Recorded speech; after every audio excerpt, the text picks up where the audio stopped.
마태복음 26장 26절에서 35절입니다. 제가 먼저 읽고 마지막은 같이 읽도록 하겠습니다. 그들이 먹을 때에 예수님께서 빵을 집으사 축복하시고 그것을 떼어 제자들에게 주시며 이르시되 받아서 먹으라 이것은 내 몸이니라 하시고 또 잔을 집으사 감사를 드시고 그들에게 주시며 이르시되 너희는 다 그것을 마시라 이것은 제들의 사면을 얻게 하려고 많은 사람을 위하여 흘린 나의 피 곧 새 상속 언약의 피니라. 그러나 내가 너에게 이르노니 내가 이 포도나무 열매에서 난 것을 이제부터 네 아버지 왕국에서 너희와 함께 새롭게 마시는 그날까지 마시지 아니하리라 하시니라. 그들이 찬송 하나를 부른 뒤 올리브 산으로 가니라. 그때 예수님께서 그들에게 이르시되 이 밤에 너희가 다 나로 인하여 실족하리라.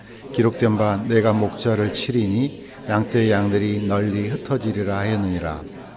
그러나 내가 다시 일어난 뒤에 너희보다 먼저 갈릴리로 가리라 하시니 베드로가 그분께 응답하여 이르되 모든 사람이 주로 인하여 실족할지라도 나는 결코 실족하지 아니하리라 하매 예수님께서 그에게 이르시되 진실로 내가 내게 이르노니 이 밤에 수탉이 울기 전에 네가 세 번 나를 부인하리라 하시거늘 베드로가 그분께 이르되 내가 주와 함께 죽을지언정 주를 부인하지 아니하리라 하매 모든 제자들도 그와 같이 말하니라. 잠시 기도드리겠습니다. 하나님 아버지, 끊임없이 이 말씀을 우리에게 주시고 우리가 살아있음과 또 먼 훗날 주를 만나게 될 그 소망을 이 말씀 속에 담아주시니 감사합니다. 오늘 같이 나눌 이 말씀을 통해서 우리의 삶의 방향과 목적을 다시 한번 기억하는 시간 될 수 있도록 도와주시옵소서. 감사드리며 예수님의 이름으로 기도드립니다.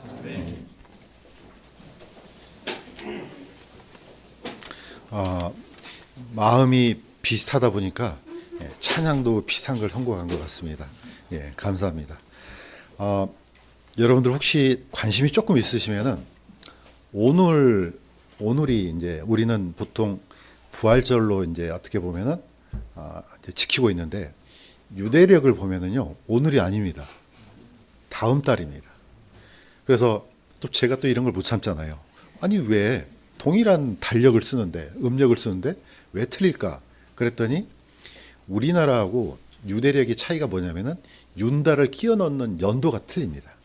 그래서 우리나라는 올해가 윤달이었고 유대인들은 올해가 윤달이에요. 그래서 윤달을 마지막 12번째 달 아다로를 끼워 넣어서 13개의 달이 됩니다. 그래서 한국하고 유대가 한 달 차이가 납니다.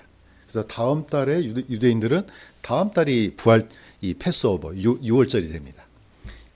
이제 우리는 대신에 이제 왜 이게 오늘 부활절이 됐냐? 사실 미국에서는 큰 명절이 크게 부활절, 그다음에 추수감사절, 크리스마스 이렇게 합니다. 아주 뭐 우리나라하고는 비교도 할 정도 안 될 정도로 크게 합니다. 그런데 이 세 가지가 전부 다 성경에서는 없습니다. 성경에서는 없지만은 우리가 이걸 함으로써 또 기억함으로써 우리 신앙에 도움이 된다 생각해서 사실 들어온 겁니다. 이거는 아시면 좋겠어요. 성경에서는 부활절은 없습니다. 부활은 있는데 부활절은 없습니다. 이건 언제 만들어졌느냐? 우리가 이제 교회사를 좀 이제 안다면은 325년 니케아 공의 때 도대체가 이 예수님이 언제 부활하셨나 이걸 추적하다 보니까 그러면 이 날을 한번 찾아보자. 이렇게 해서 만들어진 게 부활절입니다. 부활절 대신에 유대인들은 뭘 지켰느냐? 이게 바로 초실절입니다. 초실절 안에 초실절이 이제 이 나중에 로마가 이걸 따라하기가 좀 우리가 굳이 유대인들의 절기를 따라할 필요가 있느냐 이렇게 해서 만들어져서 춘분이 지난 첫 번째 주일날을 부활절로 만들자 이렇게 해서 부활절이 사실 만들어진 겁니다. 이건 좀 알고 가는 게 좋을 것 같아요. 어쨌든 이랬든 저랬든 예수님께서 부활하신 건 사실이잖아요. 분명한 사실이고 놀랍게도 이 콘스탄틴이 이제 그 니케아 공회 때 부활절을 만들었는데 첫 번째 주일이 되잖아요. 근데 놀랍게도 이게 날짜가 맞아요. 어떤 게 맞느냐면은 유대인들의 초실절하고 맞아요. 왜 맞느냐? 유대인들은 유월절을 14일부터 시작되잖아요. 저녁부터. 그다음 무교절 지나고 나서 초실절이 되는데 초실절은 반드시 안식일 다음 날이 돼야 됩니다. 그러니까 지금 주일날하고 똑같습니다. 유대인들은 이렇게 안 지켜요. 그러니까 이 날짜가 항상 틀려요. 그런데 이 초실절하고 오순절은 항상 주일에 떨어집니다. 이거는 하나님께서 그렇게 하라고 세팅을 해 놓으신 거죠. 예. 자, 오늘은 이제 초실절, 주의 만찬에 관련된 건데, 지난주에 했던 것을 다시 한번 반복을 하도록 하겠습니다. 왜냐? 너무나 중요하니까 그렇습니다. 자, 지난주에 우리가 침례를 했습니다. 자, 침례를 했는데, 이 안에 사실 모든 역사가 이 안에 다 집약이 됩니다. 어떤 걸 하나님께서, 굳이 막 여러 가지, 막 우리가 머리도 나쁜데 이거 외우기도 힘들잖아요. 이거 함으로써 이 안에 모든 역사를 다 집어넣습니다. 자, 이거는 중요하니까 같이 한번 읽도록 하겠습니다. 시작. 너희가 침례 안에서 그분과 함께 묻혔고 침례 안에서 또한 그분과 함께 일어나느니라. 예, 침례는 여기 안에 어떤 역사가 있습니까? 저 멀리는 노아 홍수까지 들어갑니다. 예, 노아 홍수는 왜 중요하냐? 옛 세상과 새로운 세상을 가르니까 그렇습니다. 뭐가? 물로 인해서 옛 세상과 새로운 세상이 갈라집니다. 그 다음에 이 물은 홍해를 또 의미합니다. 옛날의 왕국과 새로운 왕국으로 갈라집니다. 그래서 우리의 정체성이 옛날 사람하고 새로운 사람이 쫙 갈라집니다. 옛날에는 죽었습니다. 그러나 새로운 예수님 안에서는 우리가 살아났습니다. 이 수많은 이 이야기를, 이 교훈을 어디다 다 집어넣느냐? 침례라는 이 하나에다 다 집어넣습니다. 그래서 과거에 이 사실을 모르고 받았더라도 그런 의미가 있었구나. 내가 죽었던 사람이구나. 내가 이제 예수님 안에서 살아난 사람이구나.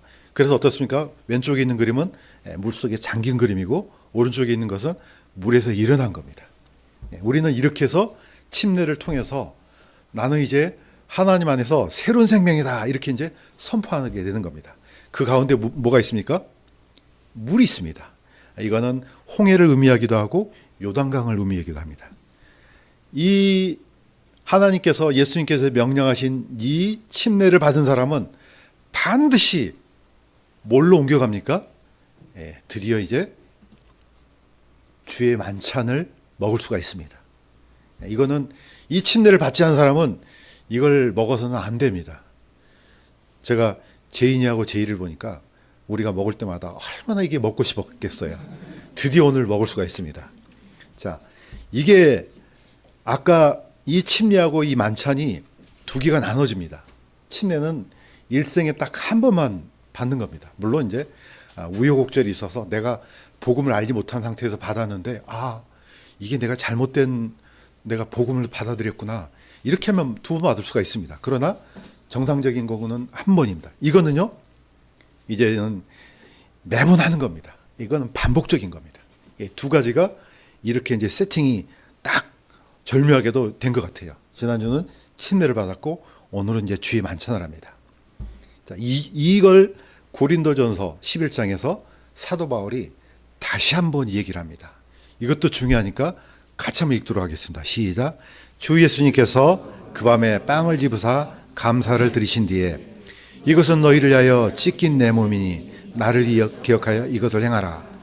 이 잔은 내 피로 세우는 새 상속 언약이니 너희가 그것을 마실 때마다 나를 기억하여 이것을 행하라. 목사님이 잠시 후에 또 반복할 텐데 먼저 제가 한번 더 읽었습니다. 한 번 더 말씀을 드리려고 합니다. 만찬 그러면은 한자어를 보시면 잘 안 쓰는 단어죠. 최후의 만찬이란 말을 듣는데 이 만찬은 찰만자입니다. 그러니까 저녁에 먹는 음식이란 뜻입니다. 그럼 왜 저녁에 먹느냐? 이스라엘은 하루의 시작이 항상 저녁부터 시작됩니다. 저녁이 되고 아침이 되니 이렇게 날짜가 우리하고는 거꾸로 돌아갑니다. 우리는 어떻습니까? 해가 뜨면 하루가 시작됩니다. 그러니까 유대인들하고 우리는 뭐가 좀 틀린 것 같아요. 이 반대입니다. 주님은 항상 하나님은 천지 창조할 때 저녁이 되고 아침이 되고 이렇게 합니다. 그래서 하루를 이렇게 잡습니다. 이것도 첫 스타트가 저녁부터 시작됩니다. 이거는 굉장히 절묘합니다. 어둠이 지나야지 나중에 새벽이 옵니다. 저는 이것도 맞는 것 같아요. 새벽이 와서 나중에 저녁이 된 게 아니고 어둠이 찾아온 다음에 이 빛이 들어오는 겁니다. 이 주님의 만찬을 다시 한번 설명을 합니다. 왼쪽에 있는 그림은 이걸 번역자들은 굉장히 고민했던 것 같아요. 제가 어렸을 때는요, 빵이라는 단어가 없었어요. 왜냐? 보지를 못했어요. 왜? 빵이 없었으니까. 지금이야 다 빵 먹잖아요. 개혁성경을 번역했던 사람들이 이걸 뭘로 번역할까 하다가 떡으로 번역한 것 같아요. 왜냐하면 떡은 좀 비슷하잖아요. 그런데 이제 영어로는 물론 빵입니다. 브레드라고 되어 있는데 이걸 이제 고민한 것 같아요. 그런데 이스라엘의 이 빵은 빵도 아니고 떡도 아닙니다. 그냥 차라리 그냥 음역을 했으면 좋지 않았나 생각이 돼요. 이거는 마짜라고 합니다. 이 마짜는 이걸 설명하기 힘듭니다. 물기가 하나도 없습니다. 이렇게 쫙 뜯으면요, 와작하고 부서집니다. 그래서 그냥 뭐 요즘은 대중적인 영어로 그냥 빵이라니까 빵이라 하겠습니다. 이거는 누룩을 넣지 않았기 때문에, 그 다음에 불에다가 바짝 굽기 때문에 딱 하면 다 부서지는 그런 빵입니다. 자, 예수님께서는 이걸 언제 드셨느냐? 이게 바로 6월절 첫날이에요. 6월절 첫날 밤입니다. 이 밤에 빵을 집으사 감사를 드리신 뒤에, 이것도 굉장히 중요한 용어입니다. 예수님이 감사를 누구한테 드리냐? 하나님께 드리잖아요. 원래 감사제가 있습니다. 화목제 중에 감사제가 따로 있어요. 이걸 드리신 뒤에 너희를 위하여서 뭐라고 했습니까? 찢긴 내 몸, 찢어진 내 몸, 부서진 내 몸, 이렇게 표현합니다. 왜 그렇습니까? 이 안에는 예수님의 고난의 흔적이 이 빵 안에 다 들어있는 겁니다. 그래서 우리가 먹을 때 빵이 둥그렇지 않고 어떻게 됐습니까? 오늘 이제 보시면 아시겠지만은 조각이 나 있습니다. 이건 예수님의 몸을 상징하니까 그렇습니다. 이것을 기억하여서 행하라. 그 다음에 두 번째는 이 포도즙, 우리나라는 이제 포도즙으로 됐지만은 이 원어는 구분이 안 됩니다. 원어는 포도주하고 포도즙이요, 한 단어로 다 쓰입니다. 그러니까 번역할 때 이것도 어려운 것 같아요. 어쨌든 알아서 잘 생각하시면 좋겠습니다. 자, 이 잔은 내 피로 세운 상속 언약이니 너희가 그것을 마실 때마다 나를 기억하여 이것을 행하라. 유대인들은요, 이 6월절 만찬을 모세 때부터 지금까지 지키고 있어요. 장장 몇천 년이에요? 거의 2500년 가까이 지키고 있어요. 지금도 이걸 행하고 있는데 여기는 엄청난 이 역사가 다 들어 있습니다. 이것을 우리가 단순하게 지금 이 빵을 먹지만은 이 빵 안에는 이스라엘의 역사까지 다 들어가 있는 겁니다. 당연히 예수 그리스도의 이 상징도 들어있지만, 그래서 이걸 쫓아가지 않을 수가 없습니다. 이 날은요, 이집트에서 나왔던 그날부터 시작됩니다. 이 빵 안에 어떤 역사가 있느냐? 이스라엘 역사까지 다 들어 있습니다. 다시 한번 거슬러 올라가 보도록 하겠습니다. 자, 우리가 잘 알고 있는 이게 뭡니까? 출애굽입니다. 출애굽기 할 때 출애굽이에요. 출은 한자로 쓰니까 어렵잖아요. 출은 탈출하다. 애굽은 이집트에서 나오는 그날, 그날부터 시작됩니다. 그날 어떤 일이 있었는지 한번 보도록 하겠습니다. 이 6월절이란 단어는 잘 안 쓰는 한자예요. 그러니까 이걸 어떻게 번역하기 힘들어요. 왜냐? 계속해서 써왔기 때문에. 이 유라는 단어는 넘어가다는 뜻이에요. 월자는 월남할 때 월자예요. 그러니까 넘어가다는 뜻이에요. 그러니까 뭔가를 넘어가는 절기예요. 히브리어로는 페사흐래요. 이 페사흐를 헬라어로는 파스카 이렇게 발음합니다.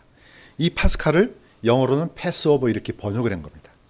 자, 이거 어떤 일이 있었는지 주님께서 이렇게 명령하셨어요. 자, 너희들은 이걸 이렇게 먹으라 하고, 이것도 같이 한번 읽겠습니다. 시작. 너희는 그것을 이렇게 먹을지니 곧 허리에 띠를 띠고 발에 신을 신고 손에 지팡이를 잡고 급히 그것을 먹을지니라. 그것은 주의 유월절이니라. 내가 이 밤에 이집트 땅을 두루 지나가며 사람이나 짐승을 막론하고 이집트 땅에 처음 난 모든 것을 치고 또 이집트의 모든 신에게 심판을 집행하리라. 나는 주니라. 이 양을 언제 잡았습니까? 바로 6월절 양 14일 전에 잡아서 왼쪽에 있는 그립처럼 그 피를 받아서 어떻게 해요? 피를 문설주, 이것도 어려운 용어예요. 설주하고 임방이 있거든요. 양쪽에 있는 것을 기둥, 설주라 그러고 위에 있는 것을 상임방이라고 그러죠. 밑에 있는 걸 하임방이라고 그러고 이 문에다가 피를 다 발랐습니다. 그러면 이 애굽 사람들이 볼 때 기이하게 생각하지 않겠어요? 쟤들이 미친 거 아니야 이거? 지금 이 일을 하면 어떻게 해요? 잡혀가겠죠. 그때도 너무 이상한 날이죠. 그런데 왜 이게 그때는 그냥 내버려뒀을까요? 예. 이때가 바로 이스라엘 하나님께서 이집트 왕국에 10가지 재앙을 내린 마지막 재앙이기 때문에 그렇습니다. 그러니까 무슨 일을 해도 이상하지 않는 거예요. 마지막 재앙은 무슨 재앙이에요? 이집트에 태어난 모든 장자는 다 죽는 형벌이 바로 이때 떨어진 겁니다. 이거는요, 이집트뿐만 아니고 이스라엘 백성들과 상관없어요. 모두 다 첫 번째 태어나는 사람들은 다 죽는 거예요. 오직 여자는 장자가 아닙니다. 이때는 남자. 그러니까 집안의 모든 사람들, 아기가 있는 모든 사람들은 장자가 다 있을 겁니다. 다 죽는 겁니다. 그런데 유일하게 피할 수 있는 것은 이 피예요. 이 피가 뿌려진 집만, 칠해진 집만 심판이 지나갔다. 그래서 페사, 넘어가다, 파스카, 패스오버, 이렇게 넘어갔다는 뜻이 바로 6월절입니다. 이걸 또 6월, 7월 이렇게 암송하고 있는 사람은 이거 다시 한번 기억해야 됩니다. 그런 6월 아니에요? 예, 넘어갔다는 뜻이에요. 이게 왜 중요합니까? 하나님께서는 이스라엘 백성들이 이런 역사를 통해서 예수님은 뭘 알기를 원하셨습니까? 이건 단순한 역사가 아니고 이 안에 예수 그리스도에 대한 실체를 바라보라는 겁니다. 이 어린 양의 피는 누굽니까? 나중에 십자가에서 흘린 예수 그리스도 피가 아니겠습니까? 예, 이거는 자신들이 맨날 치라고 기억하고 했던데 예수님한테 연결을 못 시키는 거죠. 지금 현재 이스라엘이 안타까운 것은 이게 연결이 안 되는 거예요. 아니, 자동차 시동을 걸었으면 뭐 해야 됩니까? 기어를 넣어야 될 거 아니에요. 차가 가지. 맨날 악셀레이터만 밟고 있어요. 왜 차가 안 가지? 이게 연결이 안 되는 겁니다. 다시 한번 보겠습니다. 이날 6월절 그날 밤 출애굽기에 어떤 일이 있었습니까? 이거는 제가 읽겠습니다. 이제 이집트에 거하던 이스라엘 자손에 머무는 기간은 430년이었더라. 430년이 끝나는 때에 바로 그날 딱 하루가 있는데 거의 장장 400년 동안 이집트의 노예로 살았는데 바로 그날이 마지막이에요. 이게 엄청난 날이겠죠. 우리나라도 일제 식민지에 있다가 해방되는 그날 있잖아요. 8월 15일. 이날은 그냥 몇십 년이 아니에요. 장장 400년 동안 바로 그게 마지막 밤이고 그날이 바로 새로운 시작이에요. 그러니까 어떻게 해요? 대대로 지켜야 되는 주의 그 밤이니라. 자, 출애굽기에서는 이게 반복해서 나옵니다. 왜? 너무나도 중요하니까. 이렇게 되어 있습니다. 출애굽기 20장 2절 3절 같이 한번 읽겠습니다. 시작. 나는 너를 이집트 땅 곧 속박의 집에서 데리고 나온 주의 하나님이라. 너는 내 앞에 다른 신들을 두지 말라. 이 구절이 굉장히 중요합니다. 왜 중요하냐? 십계명이 이 안에 있습니다. 그런데 우리는 십계명이 어디서 갖고 옵니까? 너는 내 앞에 다른 신들을 두지 말라. 이게 십계명의 1계명이잖아요. 유대인들은 이게 2계명이에요. 뭐가 1계명이냐? 이게 1계명이에요. 나는 너를 이집트 땅 곧 속박의 집에서 데리고 나온 주 내 하나님이라. 이게 첫 번째 말씀이에요. 유대인들은. 자, 개혁성경에는 종되었던 집에서 이거 잊지 말라는 겁니다. 유대인들은 모세 때부터 지금까지 누가 구해줬느냐 이겁니다. 내가 누구냐? 하나님이 누구냐를 선포하는 말씀이에요. 하나님은 바로 너희를 이집트 땅 그 속박의 집, 종되었던 집에서 데리고 나온 주 하나님이다. 이겁니다. 이 하나님을 잊지 말라는 게 이게 첫 번째 계명이에요. 그런데 이 계명도 사실은 바뀌어진 겁니다. 이것도 좀 안타깝긴 해요. 우리가 비록 유대인들이 아니지만은 이 구원의 하나님을 잊지 말라는 겁니다. 언제? 이 유월절 밤을 통해서. 엄청난 겁니다. 자, 이렇게 해서 어디로 넘어옵니까? 유월절 어린 양 예수 그리스도로 넘어옵니다. 출애굽기는 자, 이것도 한번 첫 번째는 같이 한번 읽어보겠습니다. 시작. 너희는 아침까지 그것 중에서 아무것도 남기지 말며 그것들 중에서 아침까지 남는 것은 불로 태울지니라. 먹는 방법이 하나님께서 명령하셔요. 어린 양의 피를 바르고 고기를 집 안에서 먹는데 어떻게 먹느냐? 우리 아까 읽었잖아요. 허리에 띠를 띠고 신발 신고 지금 떠날 준비를 다 하고 손에 지팡이까지 잡아요. 근데 이 식사가 될지 모르겠네요. 왼쪽에 잡고 오른쪽으로 먹고. 어쨌든 아주 급히 먹으라는 겁니다. 그런데 아무것도 남겨두지 말라는 겁니다. 하나도. 만약에 남은 것이 있으면 어떻게 된다? 불로 태워버리는 겁니다. 아무것도 남겨두지 말라.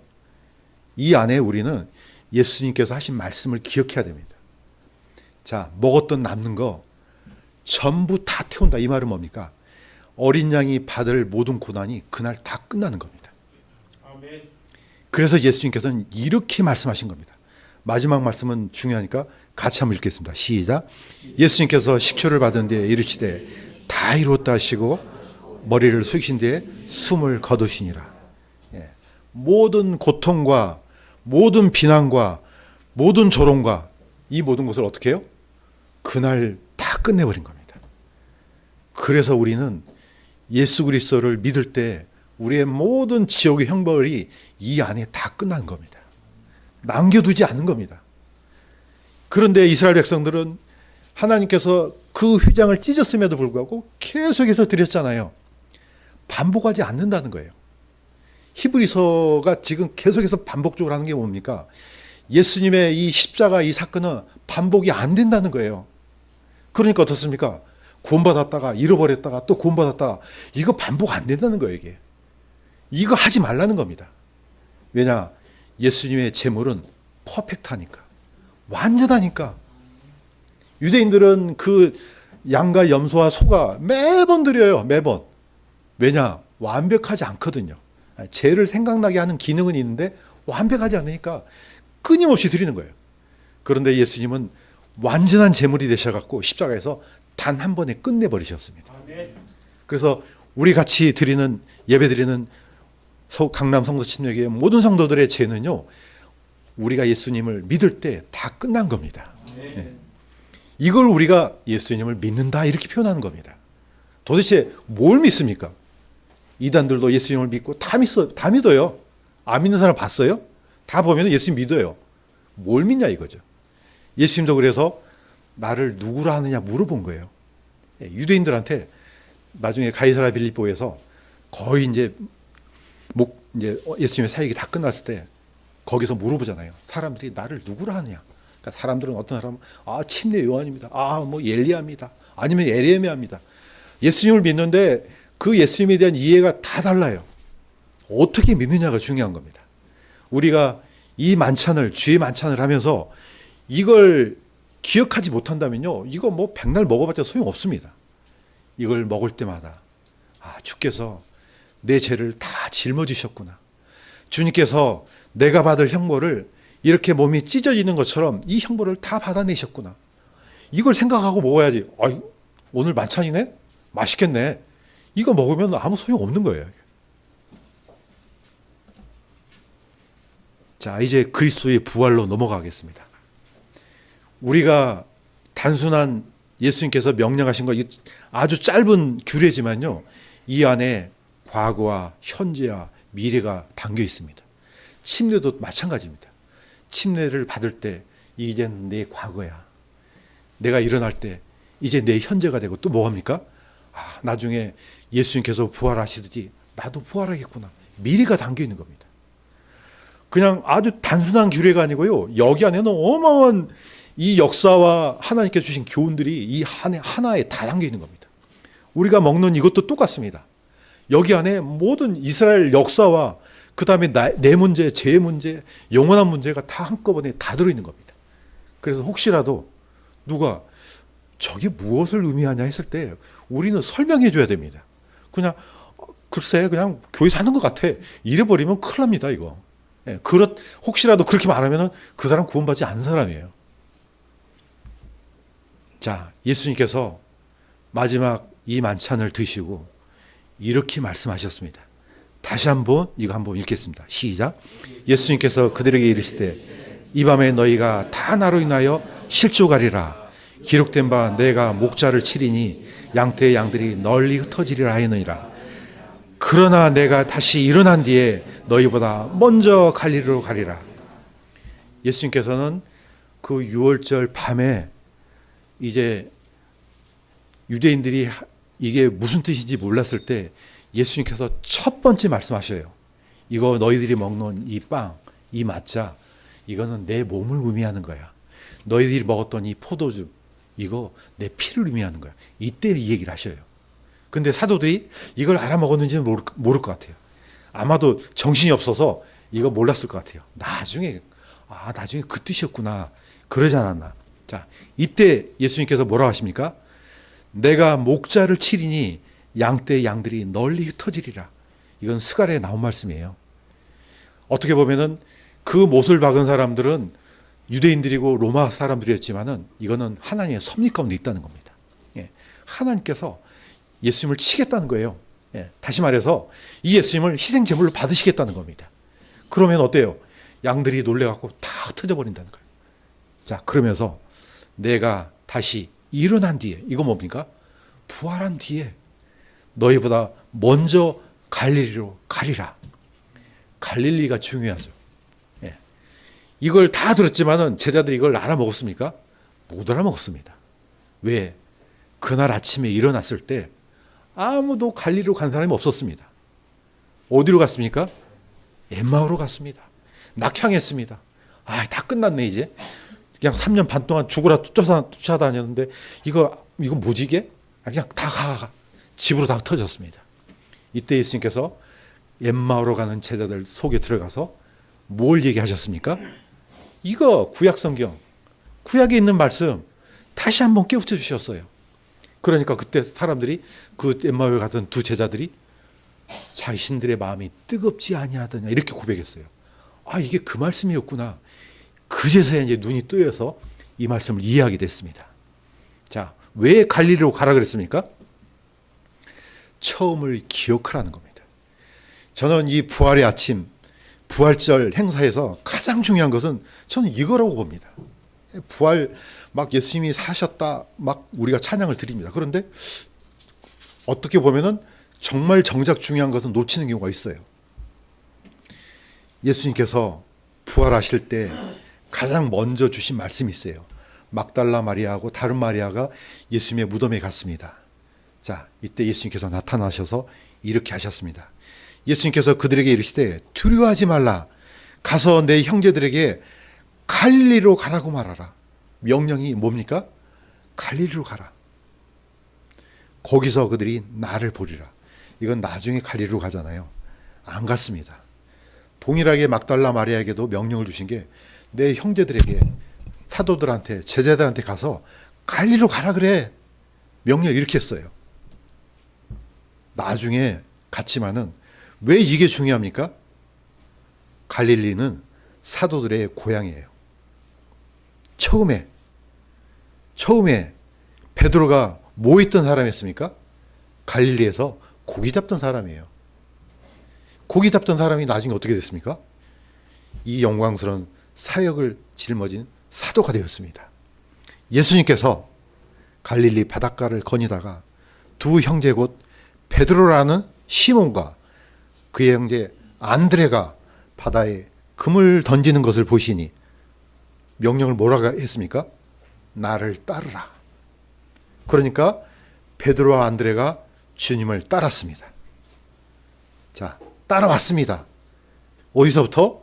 갈릴리에서, 나중에 십자가에서, 골고다에서 예수님께서 박혔을 때 있었습니까?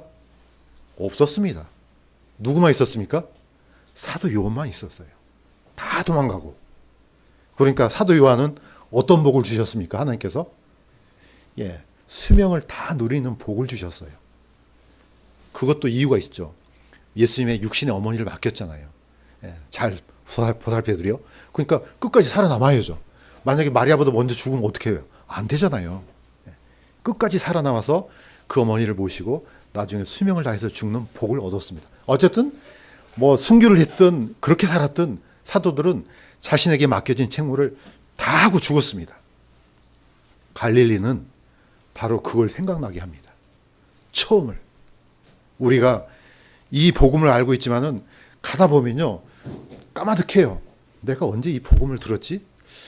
내가 언제 이런 사랑을 받았지? 잊어먹을 때가 있습니다. 예수님의 부활은요, 처음을 다시 생각나게 합니다. 처음으로 돌아가. 지금 삶의 방향을 잃었느냐? 그럼 처음으로 돌아가. 그래서 늘 첫사랑을 기억하는 이 놀라운 명령을 우리가 받아야 됩니다. 혹시 삶에 지쳐 있습니까? 처음으로 돌아가면 됩니다. 내 삶이 목적이 내가 뭔지 모르겠어. 내가 왜 이렇게 살지? 어떻습니까? 처음으로 돌아가면 됩니다. 우리가 이 빵을 먹을 때 처음으로 돌아가면 됩니다. 아, 주님께서 나를 위해서 찢겨지셨구나. 이거 기억하면 됩니다. 그럼 어떻습니까? 다시 힘이 솟아납니다. 이것을 우리가 이 빵을 먹고 잔을 마실 때마다 이걸 기억하면서 예수님을 찬양하기를 주님의 이름으로 간구드립니다. 부활의 첫 열매. 이거 한 100번은 강조한 것 같아요. 부활은 중요한 게 뭡니까? 첫 열매입니다. 첫 열매. 초실절 한자의 뜻이 첫 번째 맺히는 열매라는 뜻이에요. 처음 드린 열매. 유대인들은 이 초실절에 보리의 첫 단을 들여서 하나님께 요제로 드렸어요. 이게 초실절이에요. 저기 부활 오순절은요.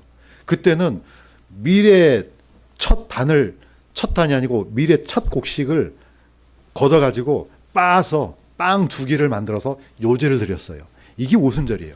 언제 일어나느냐? 항상 주의 첫날에 일어나요. 이건 하나님께서 아예 그렇게 세팅을 해놨어요. 다른 절기는 다 날짜를 쫓아가는데 이건 날짜가 아니고 요일을 쫓아가요. 언제 일어나냐? 반드시 주의 첫날에 일어나는 거죠. 기억하라는 거죠. 첫 열매를. 예수님께서는 바로 초실절 첫날에 첫 열매가 되셨습니다. 이렇게 해서 사도 바울이 이거 기억하라고 기록해 놓은 겁니다. 다시 우리가 한번 같이 처음에 읽겠습니다. 시작. 만일 우리가 이 세상 삶을 사는 동안에만 그리스도 안에서 소망을 갖는다면은 모든 사람들 중에 우리가 가장 비참한 자니라. 그러나 이제 그리스도께서 죽은 자들로부터 일어나사 잠든 자들의 첫 열매가 되셨도다. 우리가 만약에 이 말씀이 없었으면은 뭐 때문에 우리가 이 고생 아침 일찍 일어나갖고 여기 예배 드리고 합니까? 그냥 집에서 아멘하고 끝내버리죠. 이 첫 번째 드리는 이 우리의 마음 하나님께서는 받으신다고 저는 믿습니다. 이거 너무 중요합니다. 이게 바로 예배의 가장 기본적인 개념이에요. 이날 내 모든 것을 주님께 드립니다. 왜냐? 예수님께서도 자신의 하나님의 유일한 첫 아들, 장자, 유일한 아들을 하나님도 다 드렸어요. 십자가 위에서. 그러면 우리는 피조물인데 당연한 거 아니겠습니까? 우리도 당연하죠. 주여, 우리 것도 내 것 이 세상에 아무것도 없습니다. 내 모든 것을 주님께 드리겠습니다. 이런 마음으로 예배를 드려야지 이게 복받는 예배라고 저는 믿습니다. 예수님은 부활하실 때도 철저하게 하나님 앞에 첫 열매가 되신 겁니다. 첫 번째가. 그래서 우리가 장자라는 겁니다. 영적인 장자가 왜 그러냐? 예수님 안에 있기 때문에 그렇습니다. 우리가 그래서 첫 열매가 됩니다. 왜냐? 예수님 안에 있기 때문에. 그런데 순서가 있습니다. 부활은 예수님이 먼저 하셨습니다.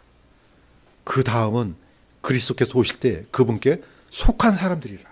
아직 우리는 부활은 안 됐지만은 이미 약속이 되어 있어요. 예수님 안에 있기 때문에 반드시 부활된다는 겁니다. 그때의 끝이 오리니 곧 그분께서 모든 치리와 모든 권세와 권능을 물리치시고 왕국을 하나님 아버지께 넘겨드릴 때라. 이때 이제 모든 왕국을 아버지 하나님께 드리는 이때가 바로 예수님께서 오시면 이루어지는 겁니다. 이제 마무리하겠습니다.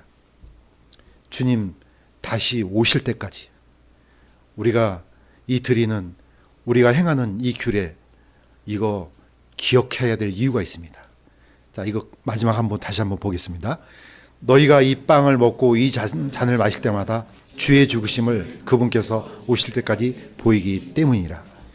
개혁성경에는 전하는 것이니라 했는데 저는 전하는 것이 맞는 것 같아요. 프로클레임, 선포하다. 우리가 이걸 할 때마다 뭐 하는 거냐?